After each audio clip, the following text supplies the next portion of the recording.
Did you know there is a free alternative to Substance Painter and Substance Designer?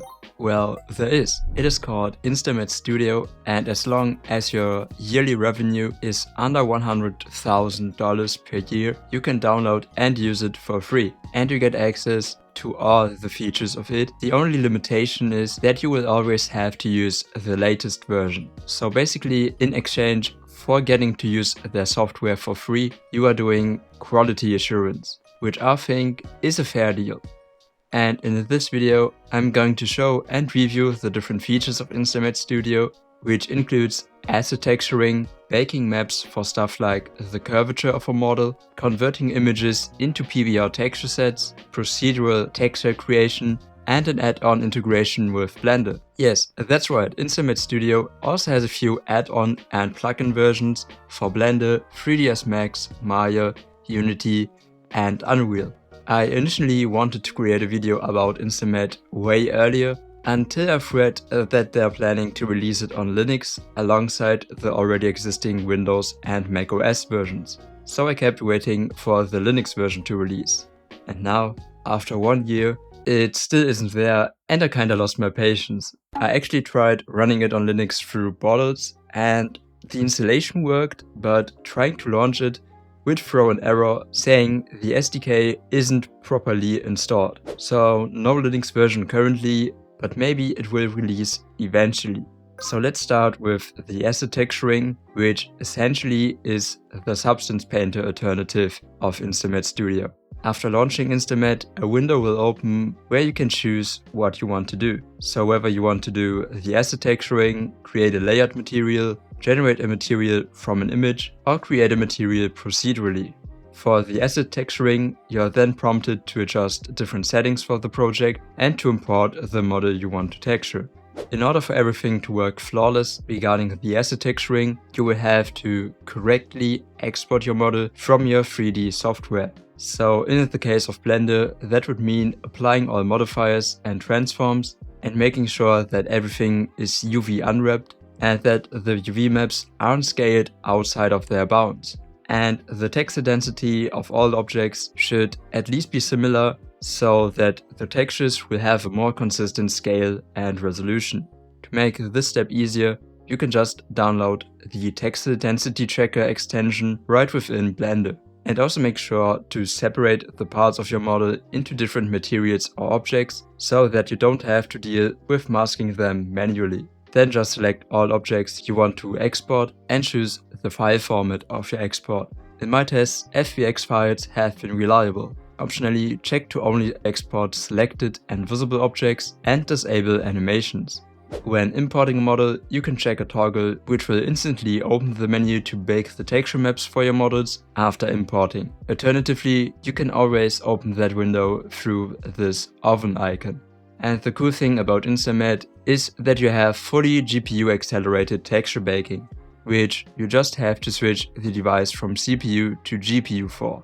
These maps can then be used to create masks for the edges of an object to add edge wear to your textures. After baking the textures, we can go to the actual texturing. Inside the left panel, we can find settings for the project, manage the project's assets, and also access the library where you can find all the different presets and tools you need. These include procedural, grunge, noise, and pattern textures, procedural materials, post-processing effects like blurs, brush presets, and basically everything else InstaMAT has to offer. You can just drag and drop a material from there onto an object in the real-time viewport, and then the material will be applied and its settings get exposed in the right panel. In the real-time viewport, you can of course move around and orbit the camera and also adjust the rotation of the HDRI. And by using this button, you can also select one of the default HDRIs. I usually like the ones with neutral lighting, so I have an easier time monitoring the colors of a material. You can also use this button here to toggle ray tracing effects, so the preview looks a bit more like the final render. And in case InstaMAT becomes laggy during a complex project, you can just non-destructively change the resolution of textures in your preview. But the real magic happens in the panels on the right. Once you've added some materials to an object, you can control the procedural parameters and the different blend modes of the materials on each texture channel. So you can control how much the material affects the height map or whether it should be applied negative or additive. And you can also add stuff like masks or post-processing effects here. So let's see what the process of texturing an asset looks like. Using the library, you get a lot of presets for procedural materials, which all have been designed to have artist-friendly parameters for you to adjust. What I mean by that is that you don't have to deal with a lot of complex terminology. Instead, you can just control values to make a material look drier, make paint look chipped, add or decrease vegetation, control the amount of scratches or other imperfections, add dirt and dust that will automatically be adjusted to fill in gaps of the material. This all works pretty intuitively, and it doesn't stop there. By using the different procedural masks, you can just add a material for paint coat and a metal material, and then use an adjustable edge rear mask, so the metal will only show on the edges, so it looks like the paint layer has been scratched off there. And there are also dedicated masks being created from the ridges of an object or procedural grunge textures. Or use the volume mask, which lets you position a 3D object to create a mask everywhere it intersects with your model. Or use the mesh mask to automatically create masks for entire objects or parts of a model. And of course, you can also manually paint masks. And for each material, you can also control how the texture is being projected by either using triplanar projection, which will apply the texture from 6 different sides and then lets you blend between the seams, or just using the UV map of the model. Of course, you can also adjust the texture scale, location and rotation there. Apart from the different preset materials, you also have presets for what InstaMAT calls layer materials. These are designed to just be stacked on top of each other of the procedural materials I just showed. So in this category, you have different clean materials without any imperfections at all. So you get a starting point for your material, and then you just add the imperfections afterwards by using layer materials to add stuff like dirt and dust. This lets you easily choose how much you want to adjust manually or to rely on presets for. Or maybe you create a cool setup using and adjusting the different presets and make them your own preset, which you can then apply to other models across projects. And if you like to create stylized textures, you can also use the different post-processing effects of InstaMAT to add a hand-painted look to your material. And yes, there's also a slope blur filter, which is pretty popular among people who use Substance Painter. But what if you want to literally hand paint your textures? Well, that's possible as well. You just have to add a brush layer to your material, set up the brush to your liking and start painting. And one thing I noticed while testing that feature is that it is pretty convenient to configure different brush textures. Like, you can just add all of the procedural textures for the brush to use. Then by adjusting this slider, you can add a vignette to the texture so that the brush paints them as circles instead of squares with harsh edges. So by using these textures, you can also get full control over where to place stuff like scratches on your model. I also tested it with my drawing tablet, as you can control the size and opacity with pen pressure, and I instantly noticed that the hotkeys for navigating the viewport and changing the brush size have been designed so they can be used with only having one hand at the keyboard. So you will never have to put your pen down and can just perform everything by having one hand on the keyboard or the buttons on your drawing tablet. You can also add decals and create decal masks. This way you can make decals look like they are engraved, printed or painted onto an object. There are also some presets, so you can use the decal feature to easily add screws to an object or other generic symbols. Overall, the asset texturing feels pretty good and intuitive. Regarding the material presets, I would say it has some that are better than in Substance Painter, but also misses some are frequently used in Substance Painter. The painting also feels pretty good, though I would say that it feels more intuitive in Substance Painter. I especially missed some of Painter's brush presets and accessing them over right-click like in Photoshop. I also think the performance isn't as stable as in Substance Painter, as I frequently had to switch between different preview resolutions since the delay of seeing adjustments being applied became too high. But all in all, InstaMAT is definitely a worthy alternative. But how do we actually get these textures into our 3D software like Blender? In my opinion, the export feels kinda complicated, but is actually quite simple once you understand how it works. Basically, you can select how many different RGB and grayscale textures you want to export and then assign the different texture maps to them. This way you can add multiple grayscale textures into one image by assigning each of them to the individual R, G and B channels of the exported image, so we save performance and disk space. And for the normal map, you can also choose whether you want to export them in the DirectX or OpenGL format. For Blender, you will want to select the OpenGL format. Then you just select the resolution you want to export the textures in and set up the file names by using variables. So, for example, you can add a variable, so the file name will contain the name of the corresponding texture. Well, and then you just export the textures and let InstaMAT render them. Another feature of InstaMAT is the material layering, where you can add and combine the different preset materials. The cool thing about it is that the different materials really interact with each other. So you can add a clover material on top of a brick material, and the clovers will only appear within the gaps of the bricks. Or you can add a layer of dirt or sand to it. Maybe you also want to start with a road material and then scatter different kind of debris or add puddles. Overall, a really cool and intuitive feature, though I don't really make use of it. So let's take a look at the next feature of InstaMAT, which is converting any image into a full PBR texture set. So you just take a photo or download an image online and then create a color, roughness, normal map, etc. from it. I first tested it with an image of a scratched metal plate, and overall I would say it did a decent job. You still have to do a lot of manual adjustments to define the range of the roughness and the strength of the normal and height map, so it isn't as automated as it may sound at first. You also get access to tools for upscaling the input image and making it seamless. One thing I struggled with was removing the highlights and reflections of an input image. You have options for equalizing the colors to remove details and contrast, but a dedicated tool for removing highlights doesn't seem to exist. Though you have the option to use the input image to generate a similar looking one, which might get rid of the initial highlights. But the result I was getting from it didn't really look too good and often had artifacts. After performing the tests with basic textures, I felt like the world might not need another set of wood and metal textures. So I thought about which more niche use cases this tool could be used for. And one idea I had was turning a photo of a sliced orange into a PBR texture set. Because it is a pretty simple thing to model, you often see it in beginner scenes where the textures might not look that great.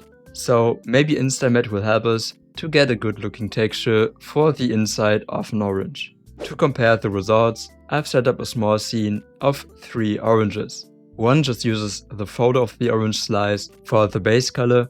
The orange in the center uses the PBR texture set I created using InstaMAT, and the third orange uses a PBR texture set that has been created procedurally, which I found online. A few things I have to add. Because InstaMAT had some trouble with the transparency of the input image, the rim received a weird tint, which I fixed in Blender using shader nodes. And since the downloaded set, unlike the other oranges, came with a texture for subsurface scattering, I also only used subsurface scattering for the orange on the right.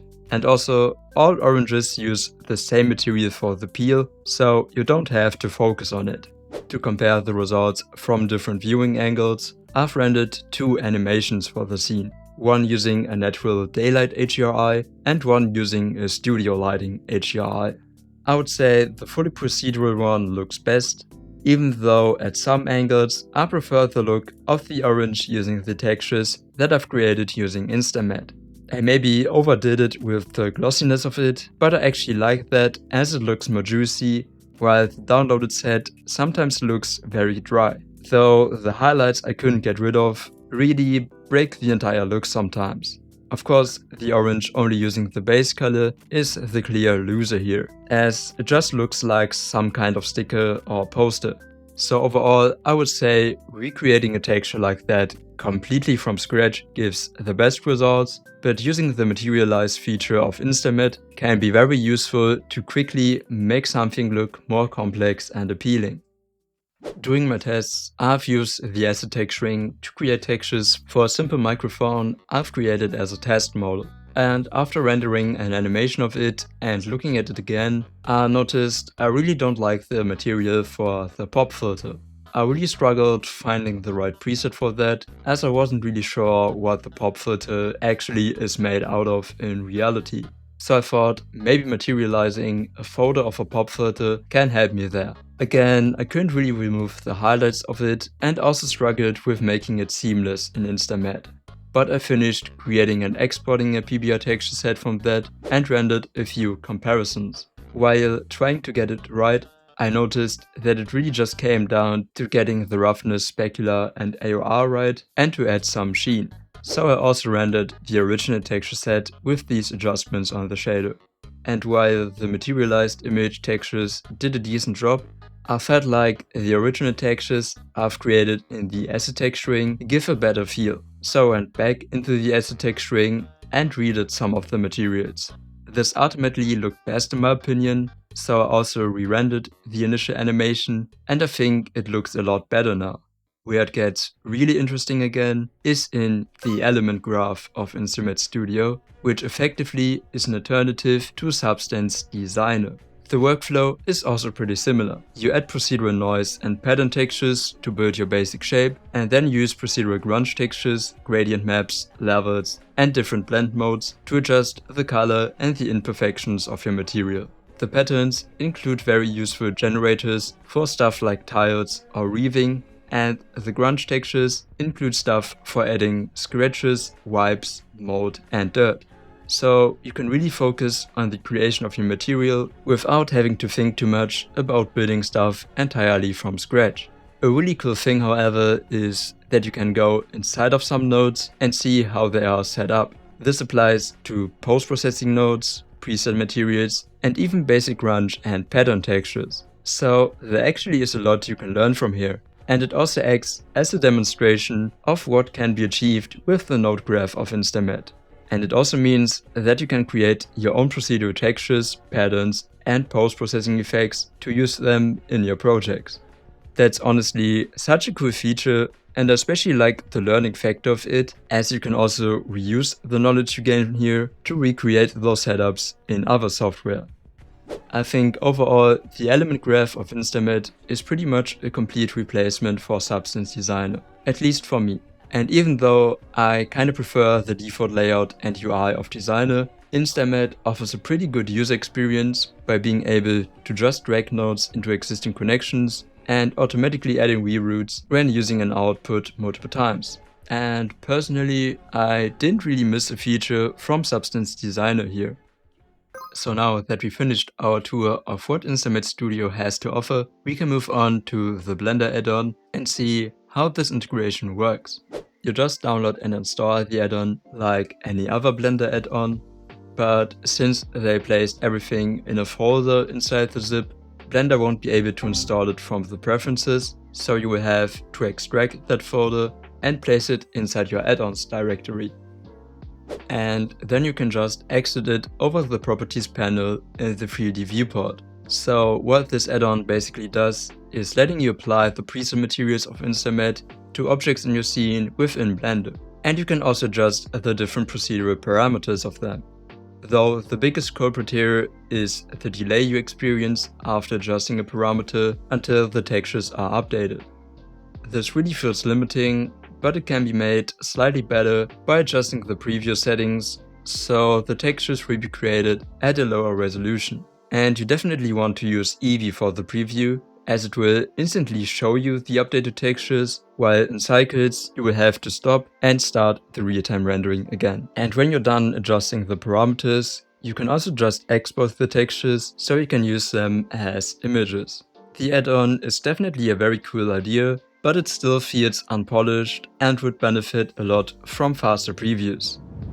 InstaMAT Studio is definitely the best free alternative to Substance Painter and Designer you will find, and I really enjoy using it. Of course, it is proprietary, so we will have to hope that it really remains free. Though the reasoning for the free version about wanting to empower indie studios gives me hope. Definitely check out InstaMAT Studio, and they also have other products that use the same pricing like InstaLOD. That was everything from my end. Like and hype the video if you want to, and submarine to my channel. Have a wonderful day. Bye.